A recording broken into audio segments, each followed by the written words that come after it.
Hello and welcome. आप सबका स्वागत है हमारे शो जरा हटके में। आज हम पहुंच गए हैं गुजरात की राजधानी अहमदाबाद में और हमारे साथ बैठे हैं डॉक्टर धीरज मारुति जैन सर। नमस्कार। जैसे कि ये शो के बारे में आपको पता है, ये जरा हटके शो है जो उसमें हम लोग मिलवाते हैं ऐसे देश की चुनिंदा पर्सनालिटियों से जो कुछ हटके काम करते हैं। और इसी क्रम में आज हम आ गए हैं डॉक्टर धीरज मारुति जैन सर के साथ। ये डॉक्टर धीरज मारुति जैन किसी पहचान के मोहताज नहीं है। Doctor Dheeraj Maruti Jain chairman and executive director हैं रेस नई क्लिनिक के। इनको कई तरह के अवार्डों से नवाजा गया है, जिनमें केटी ढोलकिया अवार्ड 2015 में मिला हुआ और SPMC कोरा अवार्ड 2017 में दिया गया है। Doctor sir, thank you so much कि आपने इतना प्रीशियस टाइम निकाला हमारे लिए, और बहुत बहुत धन्यवाद आपको इसके लिए। कहते हैं डॉक्टर जो होते हैं भगवान का रूप होते हैं, और जब सृष्टि का सृजन हुआ तो भगवान ने सृष्टि बनाई, उसके साथ साथ डॉक्टर्स को बनाया। और आज काफ़ी प्रॉब्लम्स बढ़ गई है, बहुत सारी प्रॉब्लम्स आ रही है, बहुत सारी चीज़ें। इनमें सबसे बड़ी प्रॉब्लम जो आज महामारी तक आ रही है वो है अर्थराइटिस या फिर ज्वाइंट का प्रॉब्लम जो होता है। तो बेसिकली है क्या है ये? देखिए, घुटने की प्रॉब्लम आज महामारी का रूप ले रही है। उसका एक सबसे बड़ा कारण है कि हमारी लाइफ स्टाइल, जैसे जैसे हमारी लाइफ स्टाइल मॉडर्न होती जा रही है, लिविंग स्टाइल पूरा चेंज होता जा रहा है, हमारी जो फूड हैबिट्स है वो चेंज हुई है। उसकी वजह से मेनली फीमेल्स में कैल्शियम की कमी होती है, या अपने की फूड हैबिट्स जो चेंज हुई है उसकी वजह से हड्डियों का घिस जाना। अपने इस घुटने के मॉडल पे मैं समझाऊं, ये घुटना 3 कार्टिलेज से बनता है, 3 कंपार्टमेंट है, 1, 2 और 3, लेटरल, मीडियल एंड पटेलोफेमोरल। ये कार्टिलेज है, ये कार्टिलेज घिस जाती है। एक तो नेचुरल होता है उम्र के साथ घसारा, ये तो एक नॉर्मल, अभी 55-60 एज होगी और उसमें घसारा आ गया, उससे ऑस्टियोआर्थराइटिस कहते हैं। लेकिन एज से पहले भी काफ़ी बीमारियों में घुटना घिस जाता है, जैसे रूमेटॉइड आर्थराइटिस होती है उसमें घुटना घिस जाता है, और कुछ लोगों का मोटापे की वजह से भी घुटना घिस जाता है। तो सो मेनी रीजंस उसमें, कई जेनेटिक भी है, जेनेटिकली भी लोगों को कईयों को प्रॉब्लम होती है, उसकी वजह से भी घुटना घिस जाता है। तो इसके सर बेसिक सिम्टम्स क्या होते हैं, क्या सिम्टम्स क्या है? घुटने का सबसे मेजर सिम्टम है कि आपकी चलने की स्पीड कम हो जाती है, सबसे पहला कारण ये होता है। फिर लंबा खड़ा रहना बंद हो जाता है आदमी। तीसरा, सबसे जैसे ही सीढ़ी उतरते हैं तो पेनफुल होता है। ये 3-4 सिम्टम मेन होते हैं। फिर एडवांस स्टेज में घुटने टेढ़े हो जाते हैं, तो हमारे पास यूजुअली पेशेंट आता है। जी, मतलब घुटने में जब पेन आना शुरू हो जाए या दर्द होना शुरू होती है, that is symptoms. Yes yes. तो सर अभी इसके लिए करना क्या होता है? क्या नी रिप्लेसमेंट करना होता है, कैसा रहता है किसी का? देखिए, शुरुआती दौर में घुटने के आर्थराइटिस के 4 प्रकार होते हैं, जिसमें अर्ली शुरुआती है, माइल्ड और मॉडरेट। वहाँ पे हम medical treatment, physiotherapy, exercise, swimming, cycling, ये सब चीज़ हम पेशेंट को एडवाइस करते हैं। कुछ वंडर ड्रग्स है जैसे ग्लूकोसामिन वगैरह है, लुब्रिकेशन के लिए मेडिसिन देते हैं। तो मैं हमेशा एक बात कहता हूँ, जब भी पेशेंट को प्रॉब्लम हो, नियरेस्ट आपके ऑर्थोपेडिक सर्जन से मिले और सलाह लें। आपका शू वेयर चेंज करना है, अच्छे जूते पहनने हैं, आपको मोटापा बढ़ना नहीं देना है, ये सारी चीज़ों का ध्यान रखें, तो हो सकता है कि आपको एडवांस आर्थराइटिस में नहीं जाए। एडवांस ऑस्टियोआर्थराइटिस का ट्रीटमेंट नी रिप्लेसमेंट ही है। तो इसका मतलब है कि शुरू में जरूरत नहीं पड़ती है, जैसे जब प्रॉब्लम सेवियर हो तभी नी रिप्लेसमेंट की जरूरत है। बिल्कुल सही कह रहे हैं आप। तो उसका सब प्रोसेस क्या होता है? जब भी नी रिप्लेसमेंट की बात आती है, एक दर्दनाक घटना के जैसे पेशेंट रहता है, क्योंकि पहले के ज़माने में ऑपरेशन का दर्द और उसकी मेंटल ट्रॉमा इतनी ज़्यादा होती थी और इतना सीवियर पेन होता था पेशेंट को। 2009 में जब मैं इंडिया में आया था अमेरिका से, उस टाइम में बहुत पेन होता था, तो हम उसको नया नेम और तकनीक ईजाद की कि पेनलेस सर्जरी कैसे हो। तो हमने उसके लिए, हमारे बॉस राणावत ने राणावत कॉकटेल बनाया, वो इन्फिल्ट्रेट करते थे, उसकी वजह से घुटने का दर्द कम होता था सर्जरी के बाद में। तो ऐसे करते करते इनोवेशन में हमने कई काफ़ी चीज़ें ईजाद की और उसकी वजह से अब नी रिप्लेसमेंट है, काफ़ी इजी सर्जरी हो गई है, काफ़ी पेनलेस सर्जरी हो गई है। आप सर प्रोफेसर भी हैं यूनिवर्सिटी ऑफ डांडी में, वहाँ पे आप आते जाते रहते होंगे तो काफ़ी ज़्यादा दिखते होंगे, एडवांस टेक्निक्स है। बिल्कुल सही कह रहे हैं। तो उसके बाद सर यहाँ जब इंडिया में पाए तो आपने एक नई टेक्निक ईजाद की है, R2R टेक्निक, क्या है सर?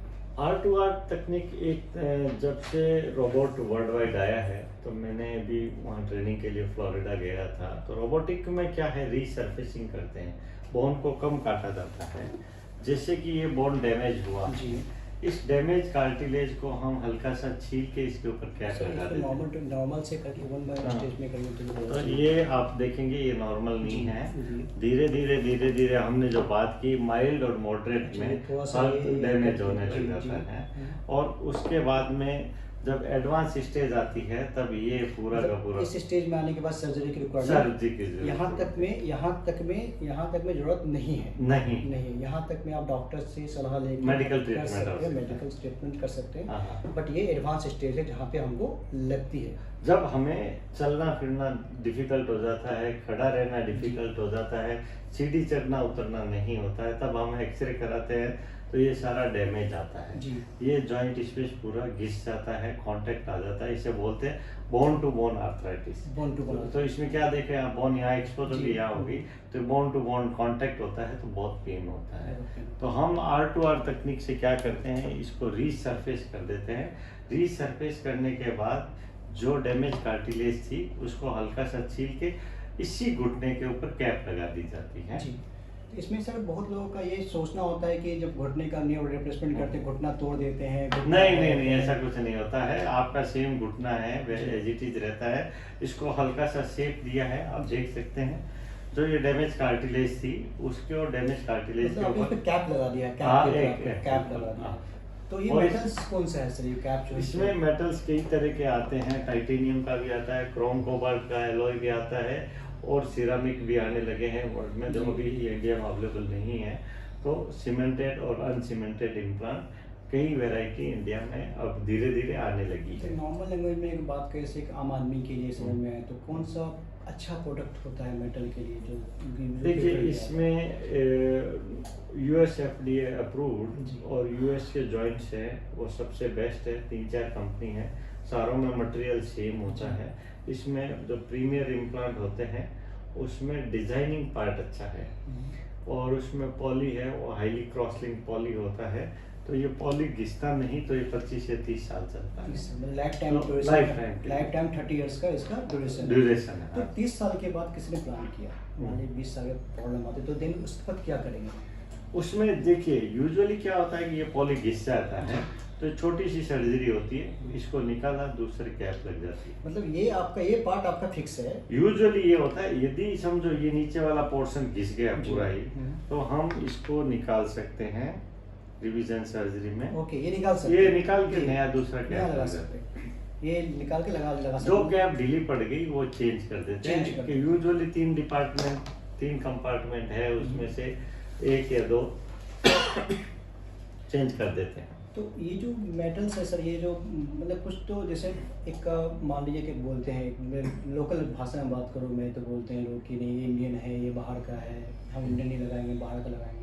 अगर किसी बंदे ने इंडिया का ही प्रोडक्ट नाम नहीं लूँगा किसी प्रोडक्ट का या बाहर का, बट डिफरेंसेस क्या आते हैं? लोगों में भ्रांति है कि नहीं मुझे बाहर का ही लगाना चाहिए, इंडिया का नहीं लगाना चाहिए। ऐसा है क्योंकि ये डिज़ाइन है वो आपकी लॉन्जिविटी और उसकी टेक्नोलॉजी ये नहीं प्रेफर करते कि आप इंडियन है या बाहर का, उससे ज़्यादा मैटर नहीं करता। आपकी क्वालिटी मोर और लेस वर्ल्ड वाइड सब में सेम है। That's the more important point कि क्वालिटी मोर ओवर सबका सेम है, ये बहुत इंपॉर्टेंट पॉइंट है आपका। अभी क्या होता है, डिज़ाइन है, डिज़ाइनर हर कंपनी का अलग अलग है। बराबर है। एक ही कंपनी में 4 प्रोडक्ट है, उसके 4 डिज़ाइन हैं, तो उसकी लॉन्जिविटी देखी जाती है कि एक इम्प्लांट है वो 20 साल से 30 साल से मार्केट में है, उसका सर्वाइवरशिप है, उसका फेल्योर रेट है। आप एक नए डिज़ाइन में जा रहे हो और उसका फेल्योर रेट हमें नहीं मालूम होता है इन बिगनिंग, तो कई बार कंपनी विड्रॉ कर लेती है। जी। तो वो बड़ी कंपनी में भी हो सकता है, इससे यूएस इंडिया का कोई मैटर नहीं मतलब करता। एकदम सिंपल बात करें हम लोग तो कंपनियां प्रोडक्ट की वजह से हर चीज़ में डिफरेंट प्रोडक्शन होता है, बट ऐसा नहीं बोल सकते कि एक चीज़ खराब है, वो चीज़ अच्छा है। नहीं नहीं नहीं, ऐसा मतलब नहीं दोनों में से कोई भी यूज हम्म। कर सकते हैं हम हाँ, लोग। बिल्कुल। ये बहुत इंपॉर्टेंट पॉइंट है, क्योंकि बहुत लोगों को ये लगता था कि नहीं जो बाहर का प्रोडक्ट है वही अच्छे होते हैं, देश के प्रोडक्ट अच्छे नहीं होते हैं। सर उसके बाद तो ये सबसे बड़ी प्रॉब्लम जो आती है लेडीज लोगों में ज़्यादा देखी जाती है, ऐसा क्यों हो रहा है सर ये? उसका मैंने पहले भी बताया, उनकी लाइफ स्टाइल। इंडिया में महिलाओं की लाइफ स्टाइल, ना उनको सनलाइट में बैठते हैं, ना वो एक्टिविटी लेवल है उनका, ना वो वॉकिंग करती है, ना योगा प्राणायाम करती है। महिलाओं में ये प्रॉब्लम, दूसरा कारण है मेनोपॉज, 40 के बाद हार्मोनल चेंजेज होते हैं, उसमें हड्डी वीक हो जाती है। हड्डी वीक होती है तो उसे ऑस्टियोपोरोसिस बोलते हैं। तो क्या होता है, सिंक हो जाता है और फेलियर ज़्यादा होता है, और ऑस्टियोआर्थराइटिस उनमें प्रॉब्लम ज़्यादा होता है। अभी मैं एक रिसर्च के थ्रू जा रहे थे हम लोग, तो हम्म। वहाँ पे हम लोग क्या समझ में आया कि देश में हर 1000 में से एक महिलाएं आज ये शिकार हो रही है जॉइंट्स पेन की। तो लाइफ स्टाइल तो है, बट उसके बाद कुछ स्ट्रेस का भी रीज़न दिख रहा था उसमें, कुछ स्ट्रेस की वजह से भी होता है, ऐसा कुछ है सर? स्ट्रेस की वजह से भी आते हैं जॉइंट्स में प्रॉब्लम? स्ट्रेस की वजह से तो नहीं होता है, यूजुअली ये हड्डी की वीकनेस की वजह हड्डी की से। वीकनेस की वजह, मतलब ये लाइफ स्टाइल की वजह से ही हो रहा है। उनकी फूड हैबिट्स, उनका वर्किंग और लाइफ स्टाइल, ये सबसे मेजर रोल है। तो अभी सर किसी को ये प्रॉब्लम है, मान लीजिए शुरू हो गई, तो किस स्टेज में जाके उनको ऐसा लगता है सर्जरी की रिक्वायरमेंट आ जाती है? देखिए, हर आदमी के अलग अलग पैरामीटर हैं। जी। एक आदमी कहता है मेरे को तो घर से ऑफिस जाना है, ऑफिस से गाड़ी में बैठना, घर चला गया, और वो थोड़ा बहुत पेन है तो चल गया। एक आदमी एक्टिव रहना जी। चाहता है, जिसको वॉक करना है, 2 किलोमीटर वॉक भी करना है, 2 घंटे खड़ा भी रहना है, कहीं जाना आना भी है, कहीं टूरिज्म भी में जाना है, या कुछ भी करना चाहता है। यदि एक्टिव लाइफ स्टाइल रहना चाहता है और उसमें यदि नी हर्ट कर रहा है तो उसको अपन कैप लग जाता है। ये इसका दूसरा रीजन ये भी है, उस जमाने में ये बहुत बड़ी सर्जरी होती थी, आज तो ये बहुत कॉमन सर्जरी है, कोई भी आदमी करा सकता है, अफोर्डेबिलिटी भी आ गई लोगों में, तो कोई बड़ी चीज़ नहीं। मतलब ये पेन है तो आपको आना चाहिए, पहले बिल्कुल। कंसल्ट तो डॉक्टर को बिल्कुल। करना ही चाहिए। तो सर ये सर्जरी जब होती है तो इसका सर ड्यूरेशन कितना टाइम का होता है?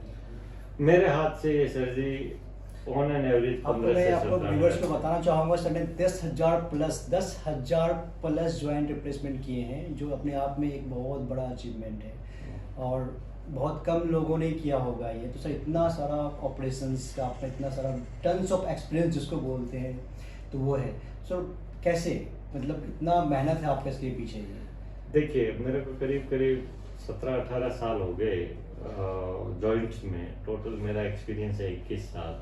तो इसमें करीब करीब मैं 50,000 सर्जरी तो देख चुका हूँ हमारे एक ही ओटी कैंपस में, और 18,000 से ऊपर मैं सर्जरी कर चुका हूँ। एक्सपीरियंस से आदमी को ये पता चल जाता है कि क्या चीज़ कब करनी चाहिए। जी। और कॉम्प्लेक्स सर्जरी हो, रिवीजन सर्जरी हो, जो इंडिया में लिमिटेड लोग करते हैं, वो उसके लिए मेजर एक्सपीरियंस चाहिए। अभी सर हम लोग देख रहे थे कि जॉइंट रिप्लेसमेंट पहले देश में काफ़ी मुश्किल था, बिल्कुल। लोग डरते थे कि नहीं अभी जाएंगे मेरा घुटना खराब हो जाएगा, ये नहीं होता। अब ये बहुत लोग निकल रहे हैं, घर से बाहर निकल के आ रहे हैं, करवा रहे हैं और कर भी रहे हैं। तो इन सब की वजह सबसे बड़ा जो प्रॉब्लम होता है कि उनको ऐसा लगता है कि एक तो ऑपरेशन का टाइम ज़्यादा होगा, कितना टाइम लगता है, बहुत बड़ा ये है, कितना टाइम जाता है सर ऑपरेशन सर्जरी में, एक्चुअल टाइम क्या जाता है? सर्जरी का एक्चुअल टाइम, जो मेरा सर्जिकल टाइम है, वो 15 से 17 Only? मिनट। यस, एक नी में, यदि दोनों नी हम साथ में करते तो 40 से 45 मिनट। लेकिन टोटल सर्जिकल टाइम से ज़्यादा मैं ये कहूँगा कि आदमी रिकवर होके वापस ऑफिस कब ज्वाइन करेगा। जी, नॉर्मल लाइफ में कब आता है? हाँ, ये सबसे जरूरी नॉर्मल चीज़ लाइफ में होती कब है। आता है? उसमें 5-10 मिनट कम ज़्यादा मैटर नहीं करता, मेजर ये काम करता है। तो यूजुअली 3 वीक्स में पेशेंट ऑफिस ज्वाइन कर सकता है, गाड़ी चला सकता है, सारा एक्टिविटी कर सकता है, वॉक भी कर सकता है। यस, वॉकिंग तो सेम डे। सेम डे आज Same day. सर्जरी हुई, same day walking. Same day walking कर सकते हाँ, हैं। इस तकनीक R2R का यही बेनिफिट है। तो मतलब पेन होता ही नहीं है एकदम, हाँ। बिल्कुल भी R2R टेक्निक का। तो इसके इन्वेंशन तो आपने ही किया है सर। हाँ, जो yes, हम yes, जो हाँ। जा रहे थे, देखा, हमने रिसर्च किया तो पता चला कि आपने ही किया है इस सब चीज़ों को। दूसरा सर कि इसमें सबसे बड़ी दिक्कत क्या आती है, मान लीजिए किसी को दोनों नीज में प्रॉब्लम है और दोनों नीज में, तो क्या दोनों को एक साथ ऑपरेशन करना होता है या एक में ही करेंगे, कैसा लगता है? देखिए, दोनों नी डैमेज है तो दोनों हम एक एज तक 70-75 तक यदि पेशेंट मेडिकली फिट है तो हम दोनों सर्जरी यूजुअली साथ करते हैं, देयर इज नो इश्यू।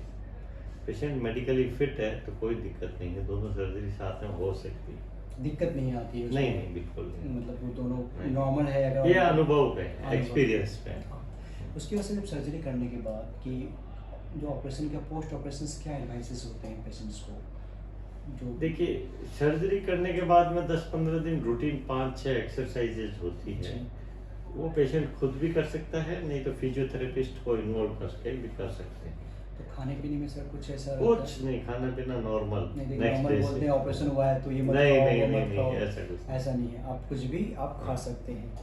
और एक भी सबसे बड़ा इंपॉर्टेंट क्वेश्चन जो व्यूअर्स को पूछना है कि खर्चा क्या आता है ऑलमोस्ट?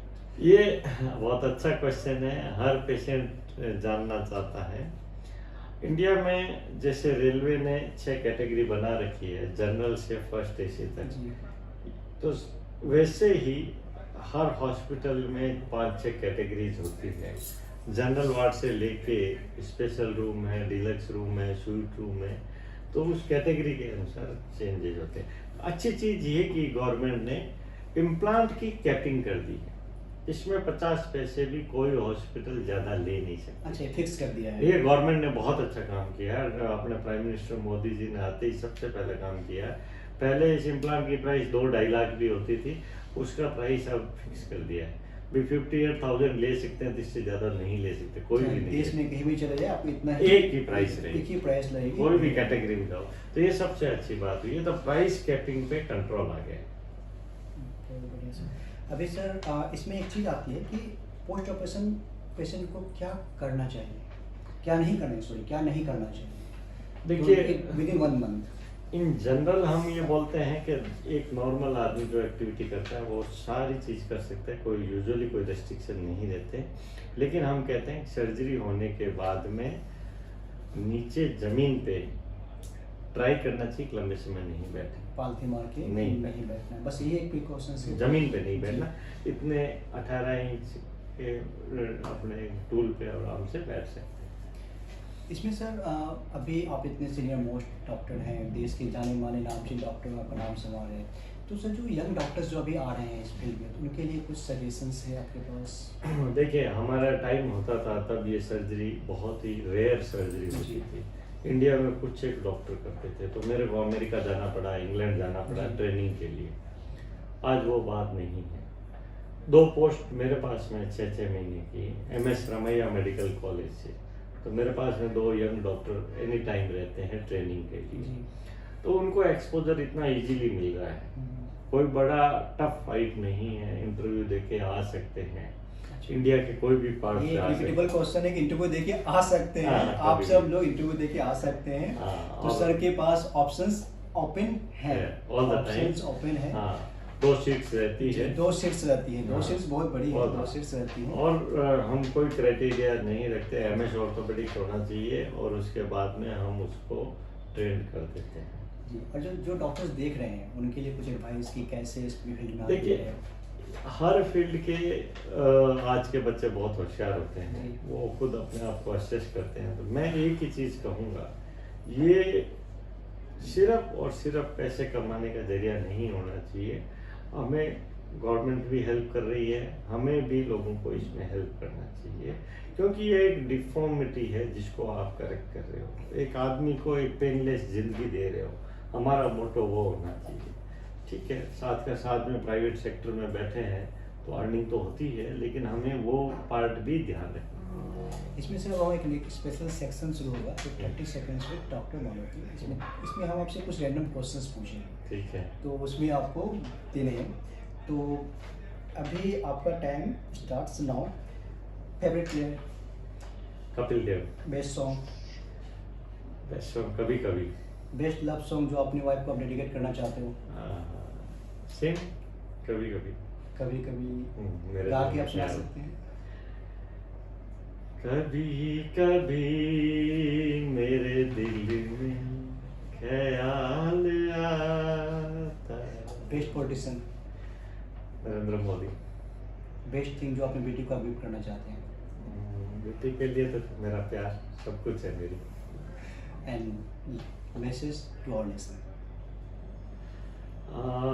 जो कंट्री आज जिस स्पीड से बढ़ रही है और मोदी साहब जो काम कर रहे हैं, वो मैं सोचता हूँ कि 1000 साल में भी ऐसा लीडर मिलना, और जो देश के लिए इतना कुछ कर रहा है, मैं उस काल में मैं भी हूँ यहाँ पे, तो ये मेरे लिए एक उपलब्धि कह सकता हूँ। Thank you sir. Thank तो you. ये हमारा जरा हटके प्रोग्राम में डॉक्टर सर से हमारी बात हुई, और आई थिंक आप सबको बहुत सारी चीज़ें समझने को मिली होगी, समझे होंगे आप लोग। फिर भी अगर कुछ क्वेरीज हैं तो डॉक्टर सर के जो टेरेस क्लिनिक है वहाँ पे आके आपने पूछ सकते हैं। ईमेल एड्रेस वगैरह आपको प्रोवाइड हो जाएंगे, तो आपको अपने लिंक डिस्क्रिप्शन में आपको सारी चीज़ें मिल जाएंगी। Thank you so much sir. आप Thank अपने you. यहाँ thank you so much sir. Okay.